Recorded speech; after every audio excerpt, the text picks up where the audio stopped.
A todos y bienvenidos a nuestro seminario InnovApp, en el cual, bueno, en el contexto de un proyecto de investigación financiado por la Junta de Comunidades de Castilla-La Mancha sobre administración electrónica, transparencia y contratación pública, pues queremos seguir reflexionando sobre las relaciones entre estos tres bloques normativos. Jornada que organizamos además también en vinculación con el curso de especialización en Derecho Administrativo e Inteligencia Artificial que impulsamos desde el Centro de Estudios Europeos en colaboración con la Dirección General de Administración Digital de la Junta de Comunidades de Castilla-La Mancha y la Escuela de Administración Regional. De hecho, fue a sugerencia de uno de los alumnos de este curso que decidimos, bueno, pues prestar una atención especial a un tema como es el que vamos a ver en el día de hoy, el uso de blockchain en el ámbito de la contratación pública, con una experiencia pionera en nuestro país, que es la del caso de Aragón. No me corresponde a mí presentar el tema porque para eso contamos con la profesora Isabel Gallego Córcoles. Simplemente sí que quería, como director del Centro de Estudios Europeos, daros la bienvenida a todos vosotros, particularmente a los ponentes que aceptaron amablemente la invitación a participar. Para nosotros es un auténtico lujo tenerles aquí y es un privilegio el poder, tener ya casi en vísperas de vacaciones esta oportunidad de aprender tanto desde la perspectiva teórica como desde su aplicación práctica sobre una cuestión ciertamente novedosa y que a todos nos ayuda a entender cómo han de aplicarse las tecnologías incipientes, disruptivas a una realidad concreta y cómo esto puede hacerse. Nos acompañan en su inmensa mayoría personas que están prestando servicios en distintas administraciones públicas. Yo creo que esto también es muy interesante para que entre todos podamos incluso hacer una especie de terapia de grupo y que, por tanto, vuestra experiencia práctica, concreta de implantación pueda ser de referencia para otras administraciones. Sin más preámbulos, doy la palabra a la profesora Gallego Córcoles, que es quien va a moderar y dirigir este seminario. Isabel, muchísimas gracias, cuando quieras. Muchas gracias, Isaac. Buenas tardes a todos. Bueno, para nosotros desde el Centro de Estudios Europeos pues es un auténtico placer, desde luego, que tenga lugar este seminario sobre blockchain y contratación pública. El proyecto InnovApp está fundado en tres pilares fundamentales: contratación pública, transparencia y administración electrónica. Y sin duda, blockchain es un elemento transversal que abarca los tres pilares. Desde luego, blockchain es transparencia y blockchain es oportunidad de cambio. Bien, me gustaría sobre todo resaltar, poner en valor esta experiencia, la experiencia del Gobierno de Aragón, en primer lugar porque no solo es una experiencia pionera en España, sino también porque tampoco han habido, es cierto que las han habido, pero no han habido tantas experiencias desde una perspectiva global. Además, es interesante resaltar que la propia Comisión Europea ha calificado la práctica, que tenemos la suerte de conocer esta tarde, como una práctica ejemplar. Bien, yo creo que además resulta interesante cuando hablamos de innovación en la contratación pública. Innovación es un concepto amplísimo que puede abarcar distintos aspectos. Desde innovar en el sentido de mejorar el procedimiento de contratación, que tanta falta parece que hace si seguimos un poco en las vicisitudes de los Next Generation y cuáles son los principales problemas que se aventuran, que van a generar. Eso por un lado, pero por otro lado la administración pública, la compra pública, la demanda pública, como una palanca de innovación a la hora de crear una demanda que persiga avanzar en tecnologías que todavía no pudieran estar lo suficientemente maduras para explorar distintas soluciones. Bien, por eso creo que el seminario de hoy es especialmente interesante porque aúna las dos vertientes. En primer lugar, se plantea como una posibilidad, luego nos lo explicarán mejor, como una alternativa mediante la automatización de decisiones, mediante el incremento de transparencia, para favorecer una innovación real en el ámbito de la contratación pública, pero por otro lado también es un estímulo a la inversión empresarial en unas tecnologías que parece que quizás el sector público pues no había tomado suficientemente conciencia de lo útiles que pueden ser para, a fin y a postre, que es lo que a todos nos interesa, para mejorar los servicios públicos. Bien, no me corresponde a mí dar desde luego las intervenciones, me corresponde más bien moderar y presentar a los intervinientes en la mesa, que a las que desde luego le agradecemos pues, su disponibilidad, sus facilidades para estar esta tarde aquí con nosotros, o estar, aunque sea en formato virtual. En primer lugar, la intervención intervendrá el doctor Miguel Ángel Bernal Blay. Miguel Ángel Bernal, pues, suficientemente conocido en el ámbito de la contratación pública, Es profesor titular en la Facultad de Derecho de Zaragoza.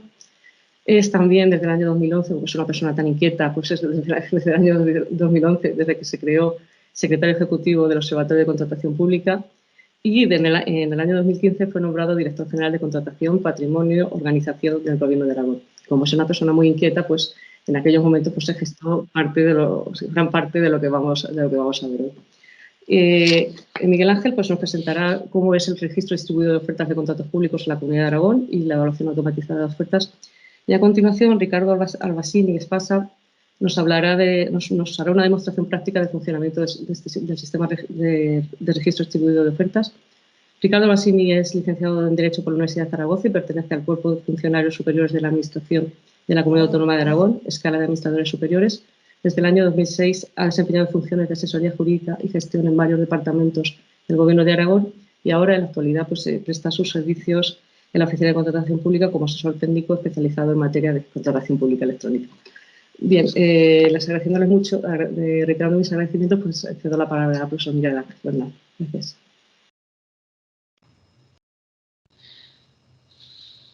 Bueno, buenas tardes. Muchas gracias, Isabel, por tu presentación tan amable.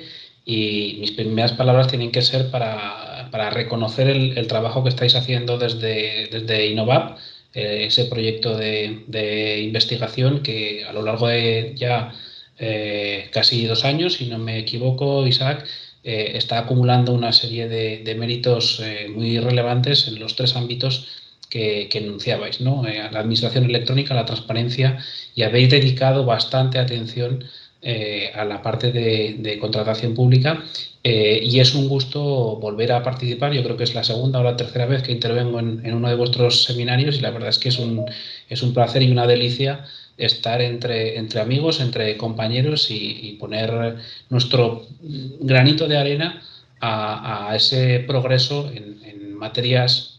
En este caso, la relación entre la tecnología, una tecnología que podemos calificar de disruptiva y cómo puede impactar en el ámbito de la contratación pública, que es el que nos ocupa en distintas facetas, a unos como investigadores, a otros de los asistentes como gestores y también la parte empresarial, también representada en la tarde de hoy por algunos asistentes, cómo nos impacta este fenómeno tecnológico en ese ámbito de la actuación administrativa como es la contratación pública, ¿no? La tarde de hoy la vamos a dedicar a examinar, seguro que alguno habéis oído o habéis participado en alguna reunión anterior en la que hemos contado el proyecto que se inició allá por el año 2018, ya hasta hace casi 2 años que se puso en marcha. No podemos decir que es una novedad, pero bueno, os podemos contar lo que fue aquella experiencia y lo que han sido estos 2 años de funcionamiento del que bautizamos como sistema de registro distribuido de ofertas públicas y evaluación automatizada de las mismas utilizando tecnología de registro distribuido, ¿vale? Comúnmente conocido como blockchain, pero blockchain, por ser un poco precisos con la terminología, blockchain es una tipología de tecnología de registro distribuido caracterizada por la forma en que se agrupan los bloques que contienen la información que se registra en esa red, pero que existen otras tipologías también de tecnología de registro distribuido, ¿vale? Me voy a apoyar para mi intervención, en la que presentaré un poco muy brevemente los fundamentos técnicos de esta tecnología para que se entienda bien el caso de uso, que presentaré a continuación, y luego Ricardo nos hará una presentación muy práctica de cuál ha sido el resultado de la implantación de ese proyecto. Y como digo, para apoyar mi presentación, pues haré uso de unas slides que, si me confirmáis que se ven perfectamente, pues doy inicio a la sesión. Perfectamente, sí. Vale, perfecto. Pues bueno, hablar de tecnología de registro distribuido, hablar de blockchain, evoca principalmente uno de los principales casos de uso de esta tecnología, que es el Bitcoin, o mejor dicho, el registro de transacciones de Bitcoins, la conocida criptomoneda que tuvo a mediados finales del 18 un pico de interés porque estuvo rozando el valor de un Bitcoin los $20.000 y lo está teniendo actualmente, donde hace apenas un par de horas la cotización, entre comillas, de esta criptomoneda rozaba los $22.600, ¿vale? Como digo, el blockchain es Bitcoin, pero los casos de uso de blockchain van más allá del Bitcoin. El Bitcoin es el caso de uso más conocido, pero como veremos, hay otros casos de uso y algunos tienen que ver con la forma en que actúa la administración pública. Y es el caso del registro distribuido de ofertas de contratos del sector público que pusimos en marcha en Aragón. El caso de Bitcoin, que aparece ahora ya casi hace 12-13 años, es el primer caso de uso en el que alguien decide crear un sistema de intercambio de valor económico, que eso es en el fondo una criptomoneda, un activo digital al que las partes que se lo intercambian le reconocen un determinado valor, que en este caso, en el caso del Bitcoin, no está respaldado por ninguna autoridad financiera ni está respaldado por ningún activo físico que haya detrás de ese activo digital, pero simplemente las personas han decidido que un Bitcoin vale, pues a día de hoy, $22.600 y mañana pueden decidir que vale $1 y ya está, ¿vale? Pero claro, en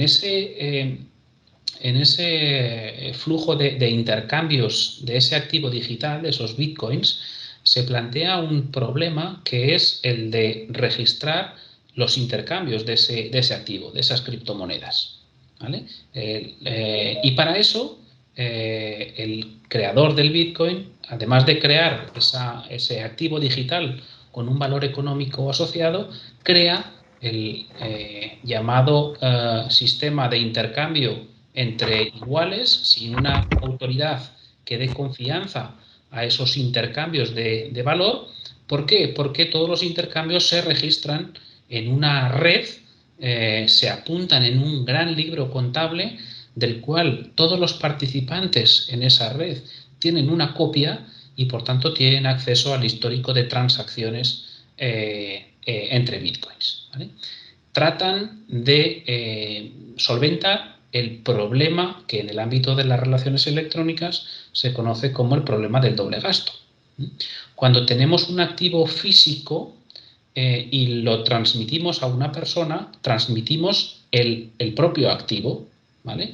Una moneda de €1 pasa de Miguel Ángel a Isabel y Miguel Ángel deja de tenerla y pasa a tenerlo Isabel.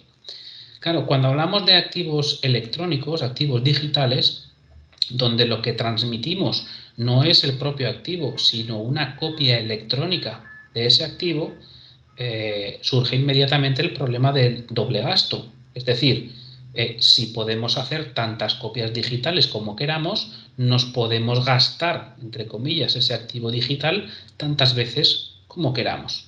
Si tenemos una representación digital de €1, una copia digital de €1, teóricamente podemos dársela a Isabel, dársela a Isaac, dársela a Ricardo.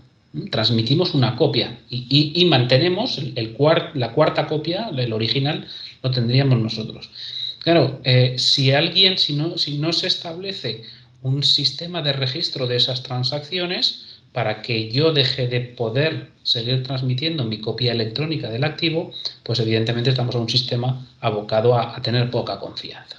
Y eso fue lo que hizo el creador de Bitcoin, o los creadores, porque no sabemos si fue una persona o varias, no sabemos su identidad, además de establecer un sistema de intercambio de unos activos a los cuales se les reconoce un determinado valor, se crea utilizando blockchain, una determinada tipología de registro distribuido, un sistema para registrar las transacciones que se hacen con ese activo, ¿vale? De manera que todo el mundo tiene acceso porque tiene una copia del mismo, de ese registro, en su máquina. Claro, eso empieza a caracterizar lo que es esta tecnología, ¿vale? Yo, siempre que me toca hacer estas introducciones generales a la tecnología, hablo de 4 elementos básicos. Para quien no haya escuchado hablar nunca de esta tecnología, 4 aspectos en los que se tiene que quedar, ¿vale? Porque el reto que tenemos cuando usamos esta tecnología no tiene que ser el de comprender o entender el funcionamiento técnico de esta tecnología, que para eso pues ya hay personas más especializadas con mayores conocimientos que probablemente nosotros, que se ocupan de eso, sino conocer los usos de esa tecnología. Yo suelo decir que reduciendo un poco la explicación, que a día de hoy todos sabemos utilizar un buscador en Internet, pero muy poca gente sabemos cómo funciona realmente un buscador. Lo único que sabemos es que hay una cajita de texto en nuestro navegador, metemos una palabra, pulsamos a Enter y sucede algo que nos devuelve una serie de resultados.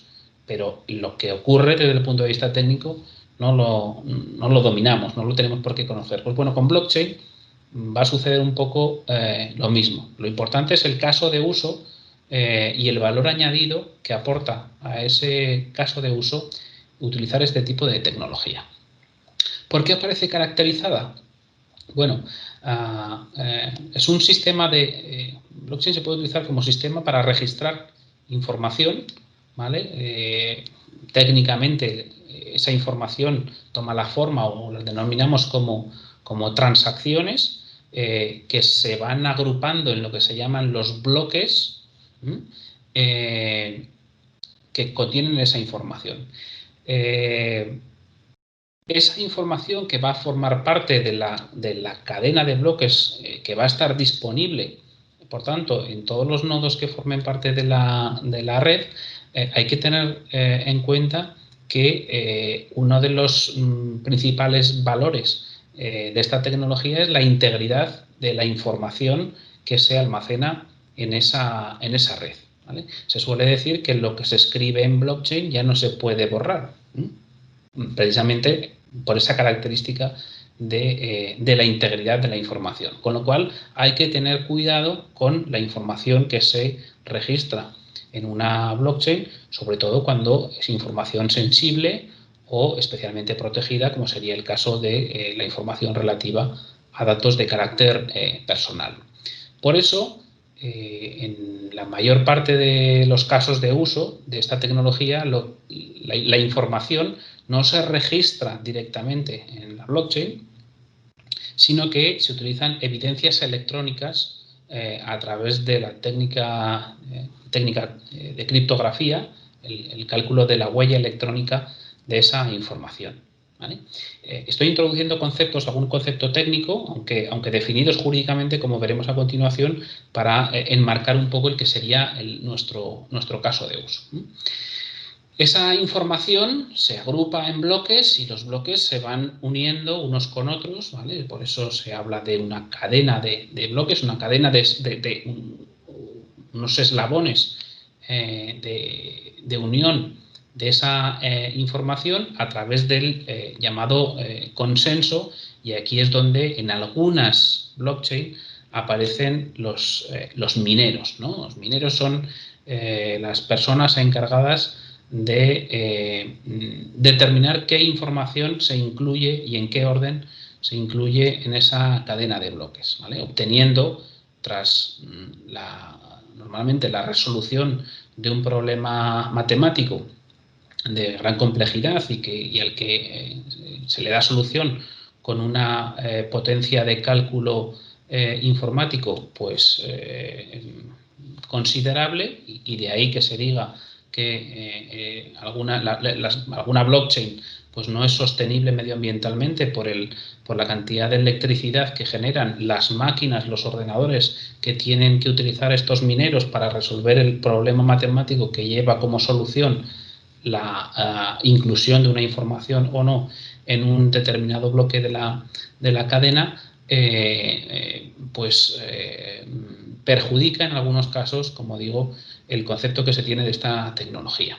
Ese discurso es relativamente veraz porque hay algunas redes que efectivamente cumplen con esas características negativas en principio que estamos hablando, la existencia de altos consumos energéticos, por ejemplo, pero hay otras que no es así, ¿vale? Eso suele tener que ver con la clasificación de las blockchain en torno al concepto de blockchain pública, como sería la de Bitcoin o la de Ethereum, en general la de muchas criptomonedas, o de otras blockchain privadas, ¿vale? La distinción entre blockchain pública o privada suele referirse a la capacidad que tienen los participantes de la red de escribir escribir transacciones que luego pasan a los distintos bloques, ¿vale? Una blockchain pública, cualquier persona puede en principio escribir en esa cadena de bloques, mientras que en una blockchain privada, como puede ser Hyperledger, una solución de la Fundación Linux, pero en cuyo desarrollo estuvo implicada pues IBM, pues permitiría reducir o permisionar la participación en esa red.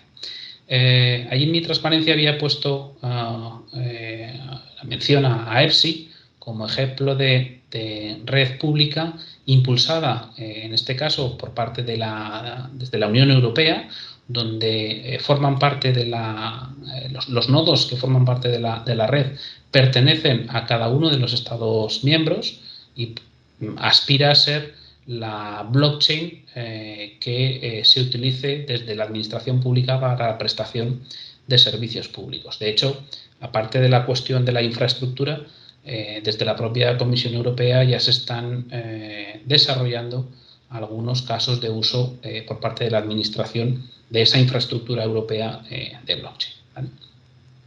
Finalmente, un último concepto en esta aproximación general e inicial que estamos haciendo a la tecnología, un último concepto que tenemos que tener en cuenta es el de los contratos inteligentes, ¿vale?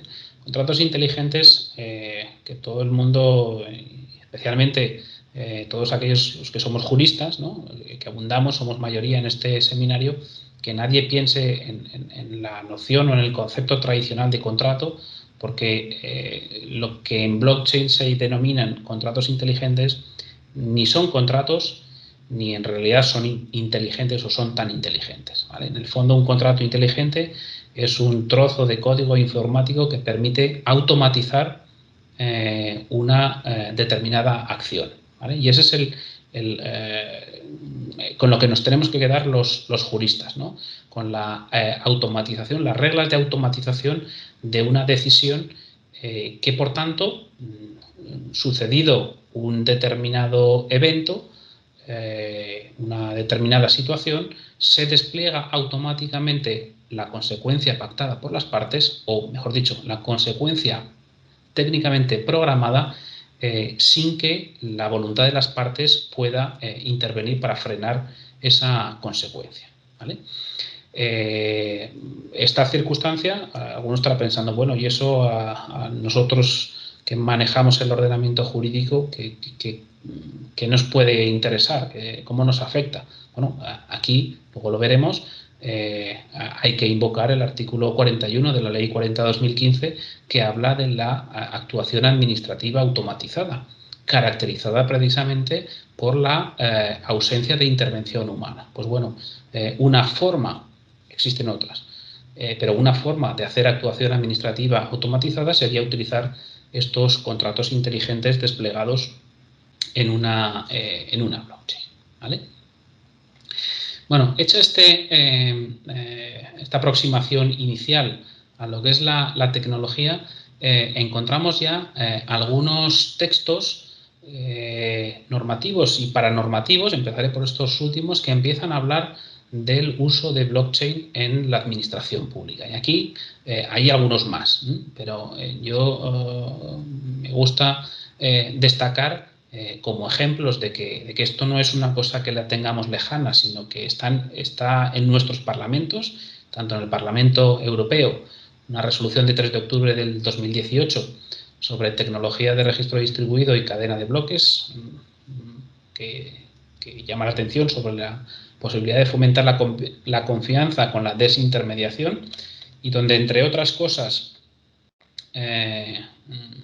ensalza la capacidad de esta tecnología de registro distribuido de garantizar la integridad de la información y de los datos, cuestión no menor y que interesa, por supuesto, a la administración pública, y una proposición no de ley que se presentó en el Congreso la pasada legislatura y que instaba a introducir la tecnología blockchain en el sector público español, señalando como principales virtudes de esta tecnología la posibilidad de aportar trazabilidad, robustez y transparencia en la toma de decisiones. De estos textos paranormativos, entre comillas, pasamos a algunos textos ya normativos, es decir, tenemos referencias a la tecnología de registro distribuido en normas jurídicas ya. Curiosamente, y yo creo que esto es una característica propia de esta tecnología y creo que no se había sucedido nunca con anterioridad, la primera referencia en una norma legal a la tecnología de registro distribuido es precisamente para prohibir un determinado caso de uso de esta tecnología. Un caso de uso relacionado con la identificación de las personas ante las administraciones públicas.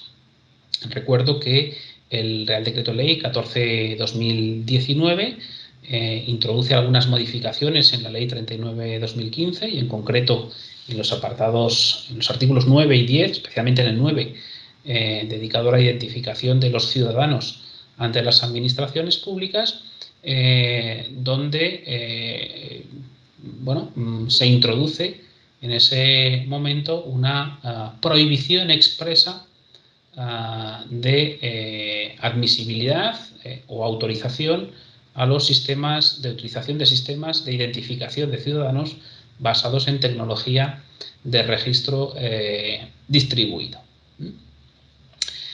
Bueno, es la prohibición de esta tecnología para el caso de uso de identificación de los ciudadanos, ¿vale? Un concepto más restringido que el que denominamos la identidad digital autogestionada o autosoberana, ¿no? También se llama, ¿no?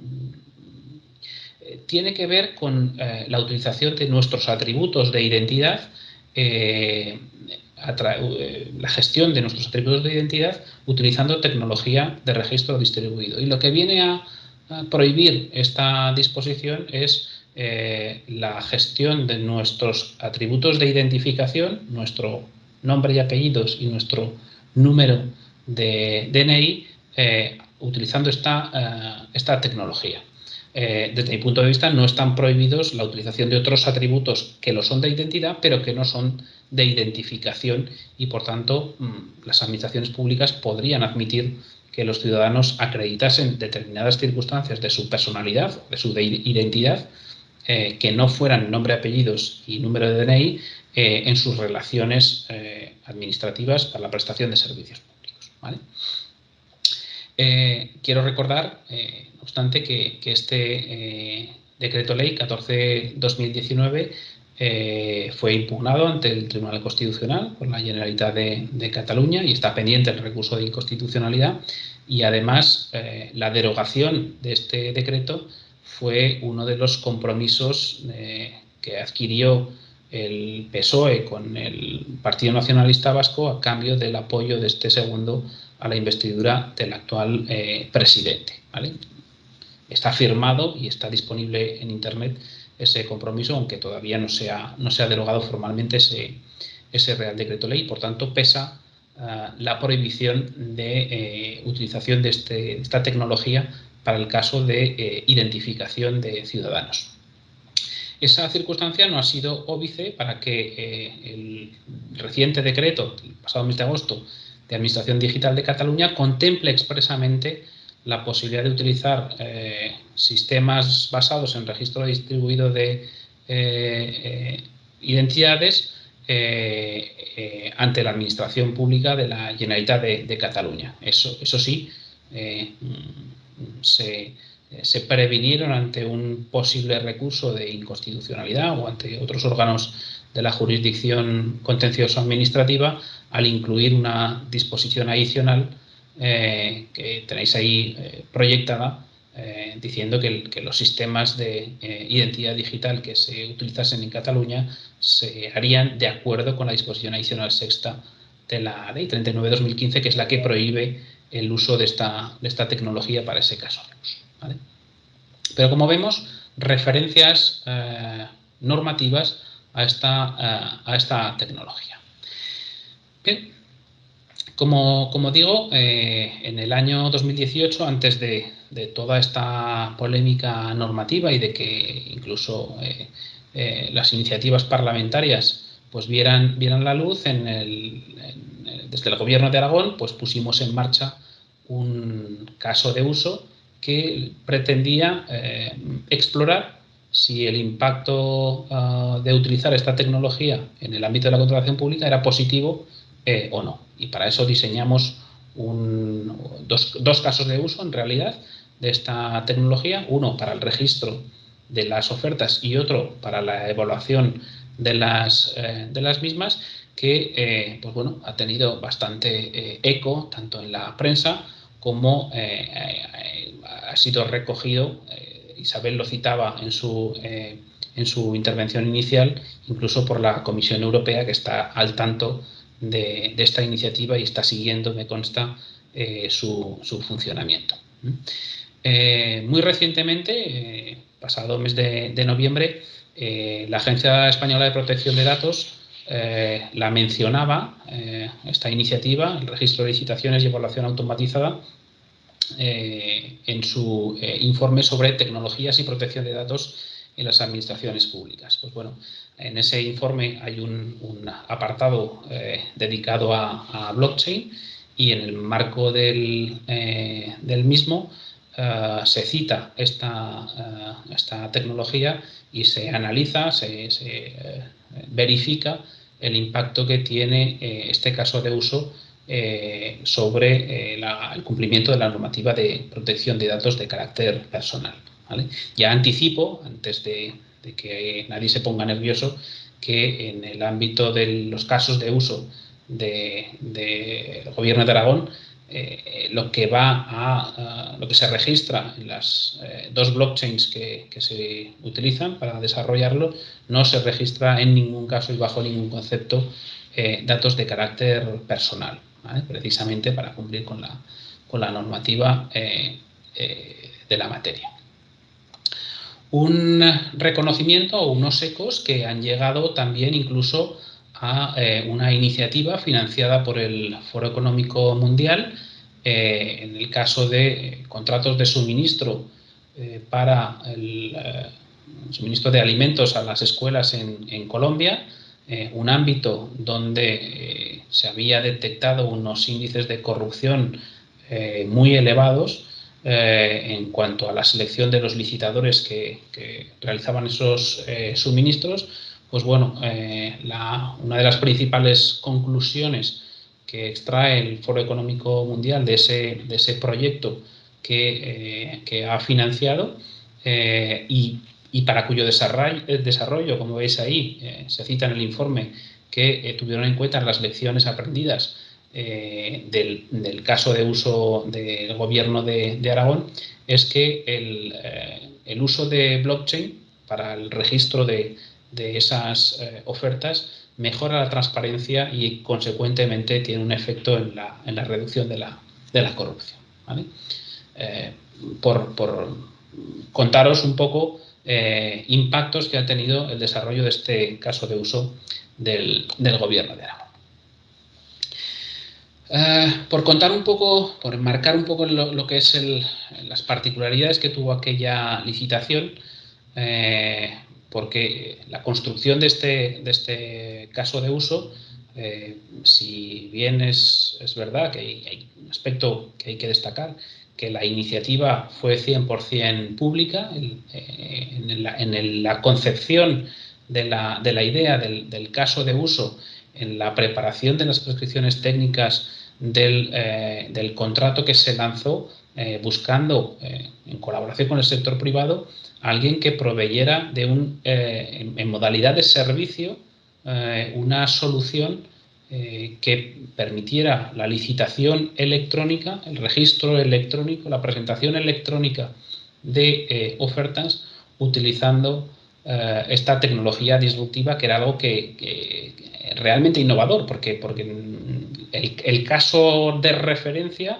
era el registro de criptomonedas del que antes hemos hablado, pero había muy poquitos, eran muy escasos los casos de uso fuera del ámbito de las criptomonedas, y ya mucho más extraños los casos de uso relacionados con la actuación de la administración.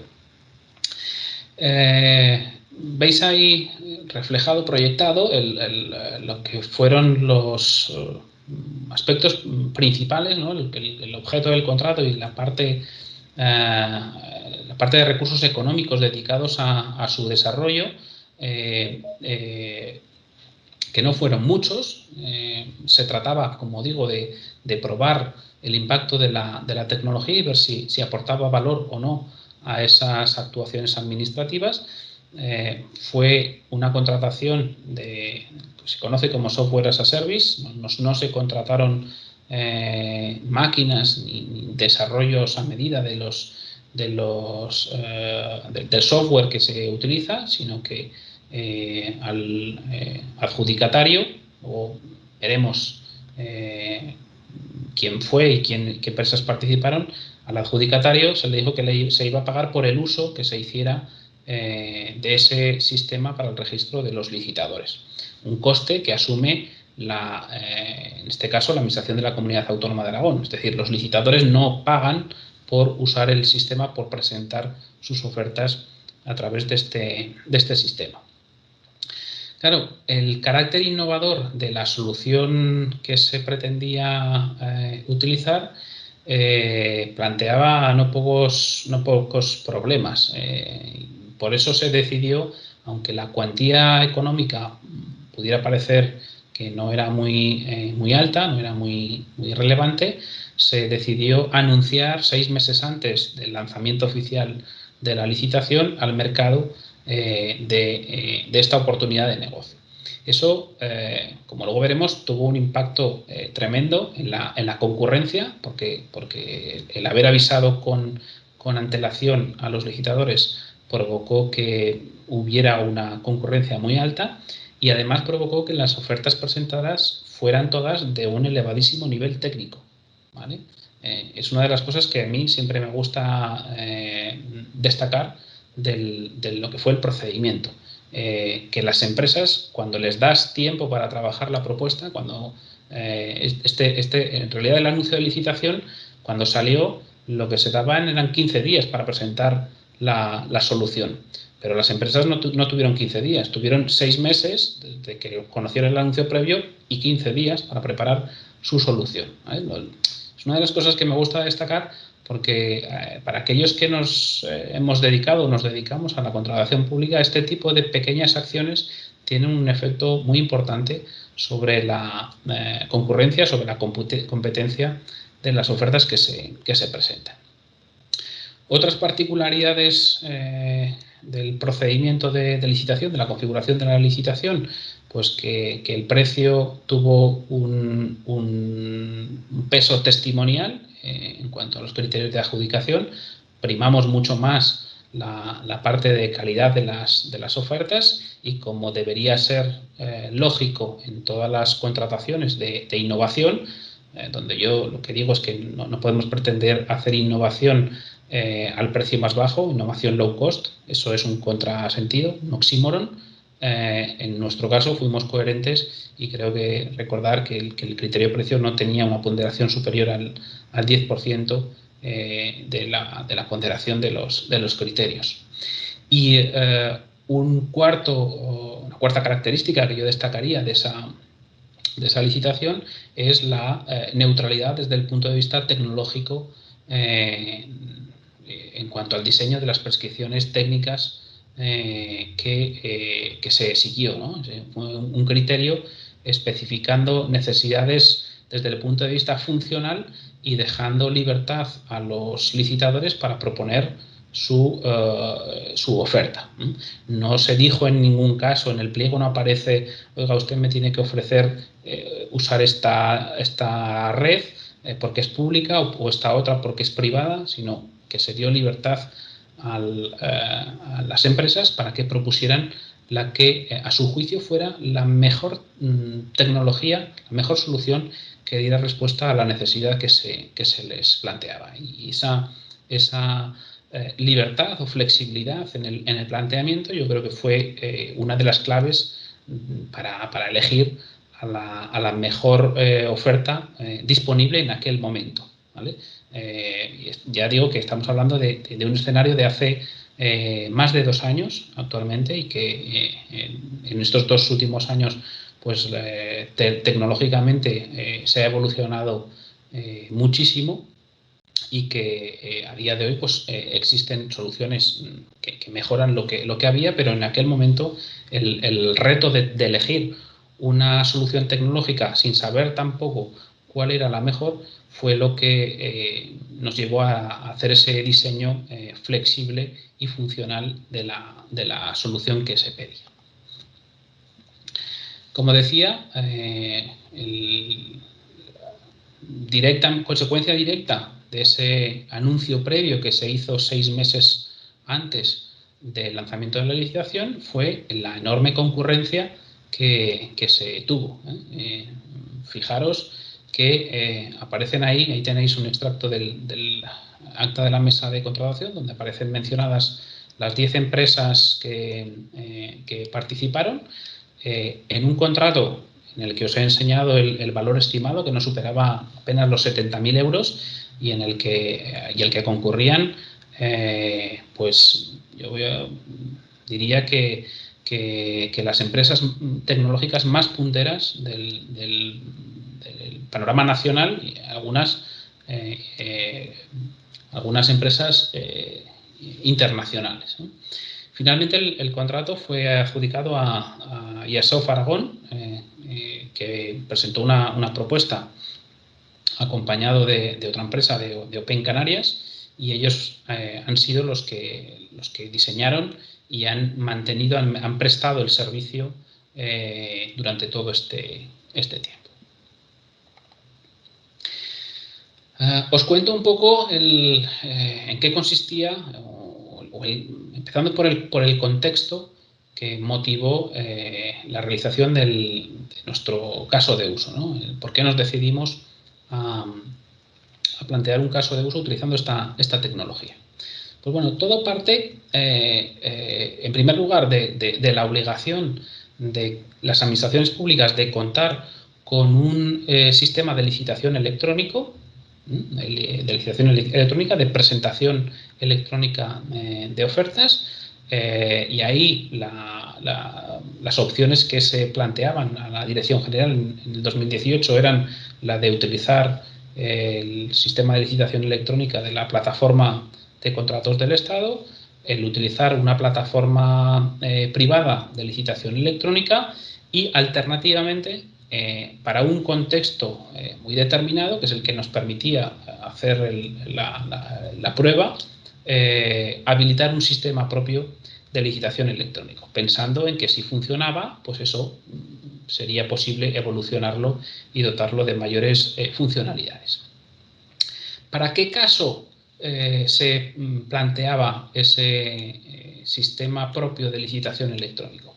Pues para el caso de los procedimientos abiertos simplificados, modalidad abreviada a la que se refiere el artículo 159.6 de la Ley de Contratos del Sector Público. Recuerdo que esos procedimientos se caracterizan por tres circunstancias.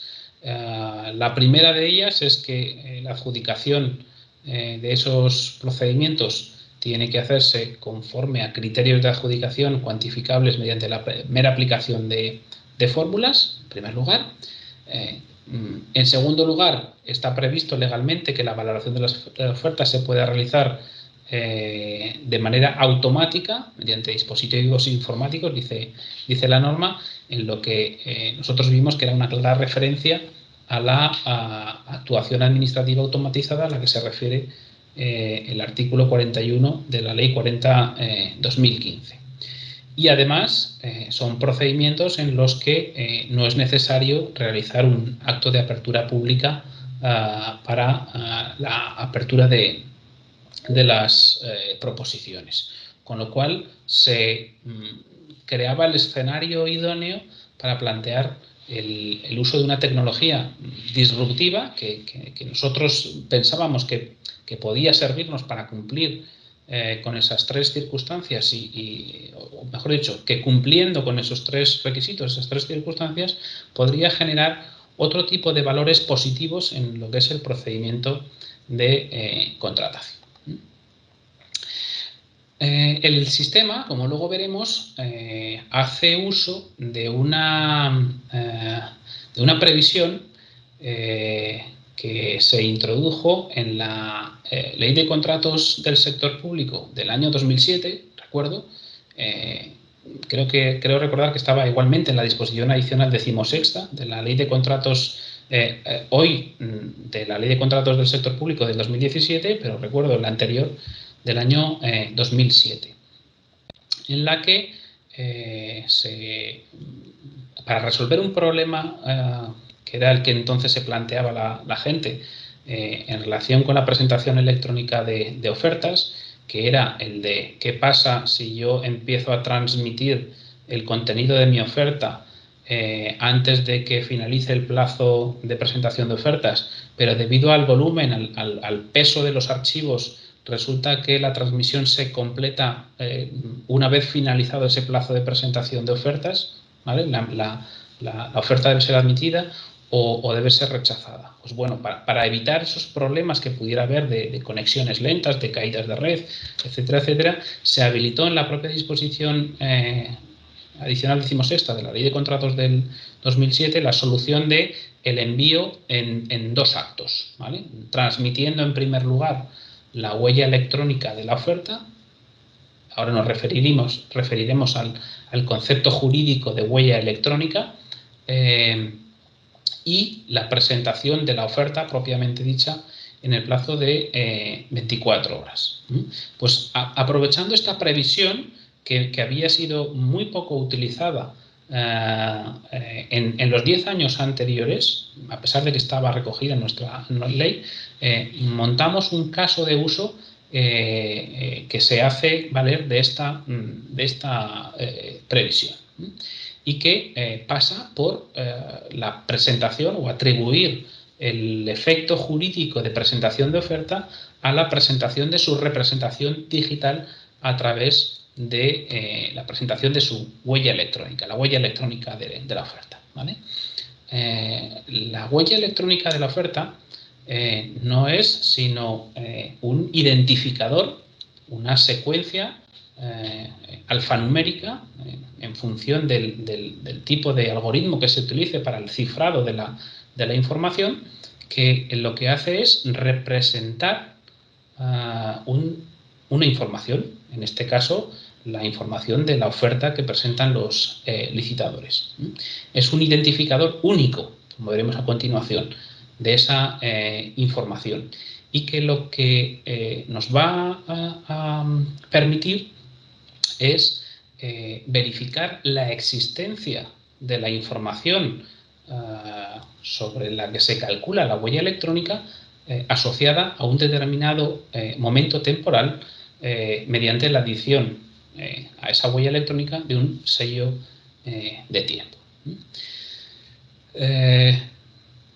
Los que no estén muy familiarizados, tengo que recordar que el concepto de huella electrónica es un concepto jurídico que está definido en la propia Ley de Contratos del sector público.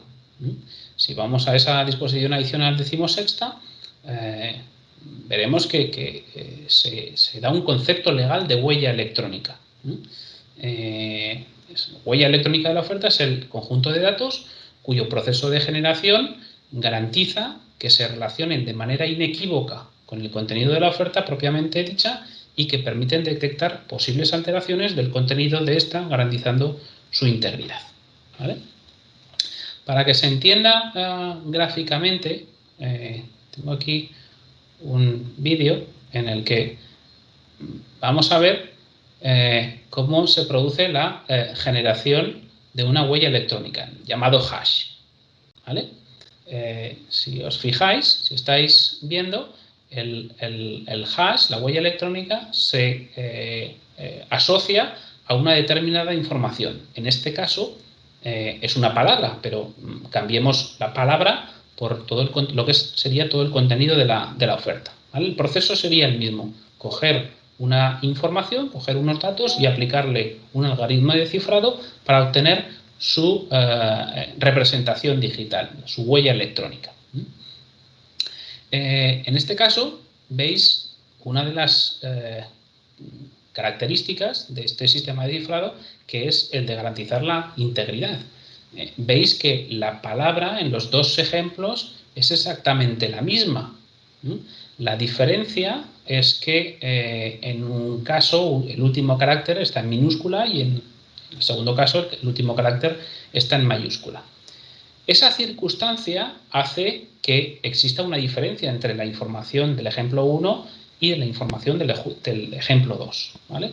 Y eso es lo que da lugar a un hash, a una huella electrónica diferente, y por tanto podemos verificar la integridad de la información. Hasta este punto, los cambios en los hashes no solamente se refieren a cambios en el contenido, los contenidos materiales, sino incluso también, como podéis ver, cambios en el formato, una minúscula por una mayúscula, o ponerle un acento, o, en fin, cualquier tipo de cambio genera, en función del método criptográfico elegido, genera otro hash, otra huella electrónica diferente. Y además, tenemos el proceso de generación de las huellas electrónicas es un proceso unidireccional, que esto es muy importante para el caso de uso que vamos a ver a continuación. Es decir, nosotros, teniendo la información, teniendo la oferta, podemos calcular la huella electrónica, pero teniendo la huella electrónica, ese código alfanumérico, no podemos, a día de hoy, conocer la información que dio lugar a esa huella electrónica. ¿Vale? Y eso va a ser muy importante cuando veamos nuestro caso y veamos que tenemos que respetar el principio de secreto de las ofertas. ¿Vale? Pues utilizando huellas electrónicas, enviando huellas electrónicas, vamos a ver que se mantiene el secreto de la oferta, porque es imposible, publicando la huella electrónica, conocer el contenido de la oferta.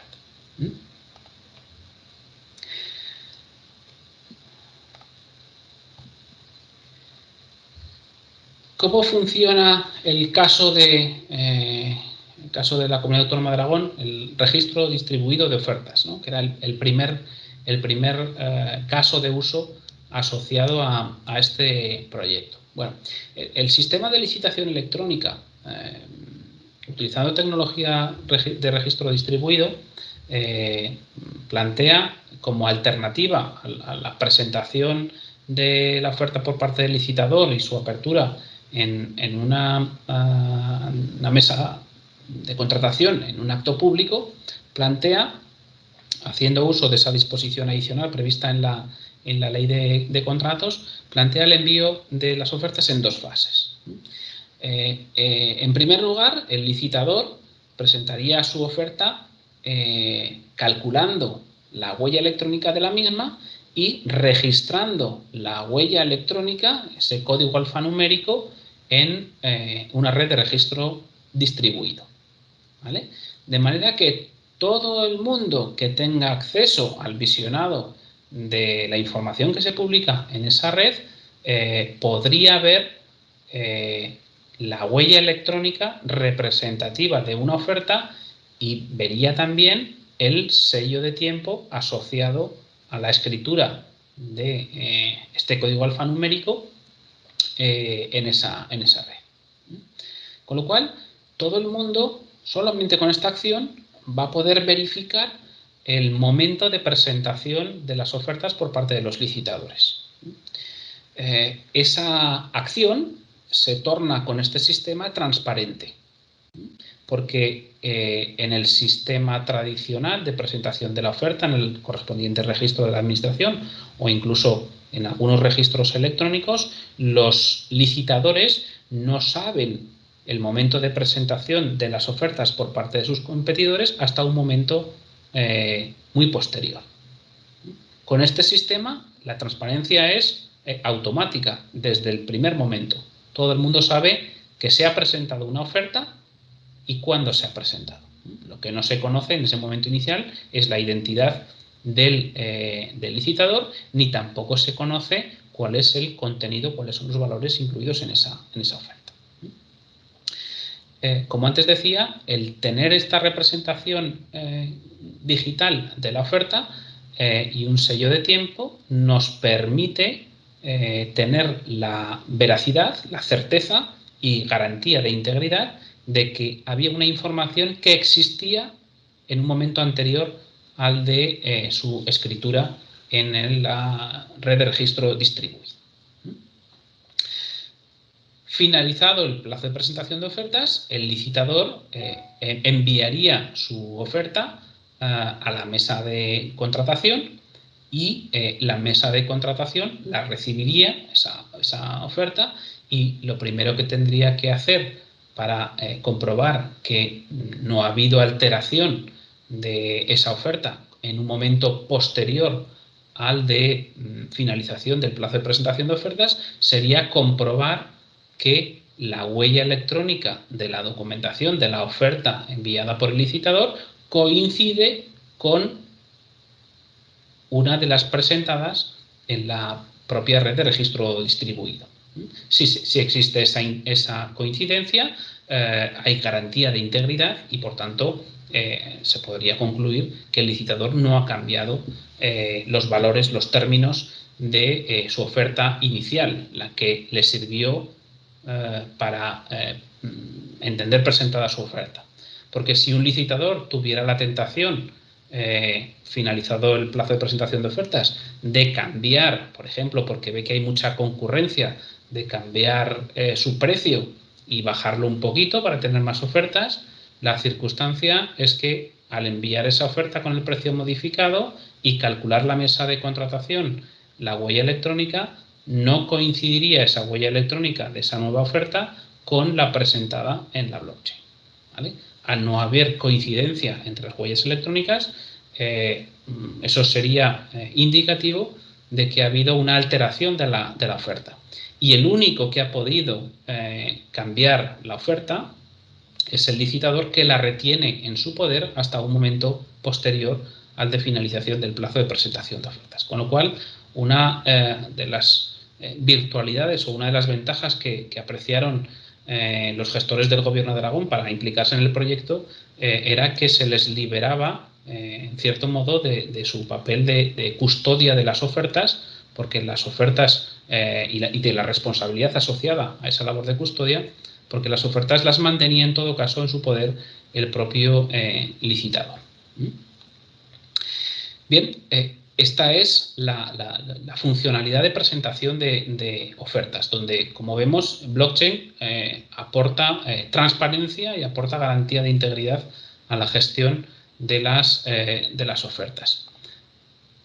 La segunda funcionalidad que se ha explorado en el caso de uso desarrollado por el Gobierno de Aragón es, bueno, una vez que tenemos las ofertas y las podemos gestionar en formato electrónico, ¿por qué no liberamos a la mesa de contratación de una de sus funciones características, que es la de valoración de las ofertas, y hacemos una valoración automatizada de esas ofertas?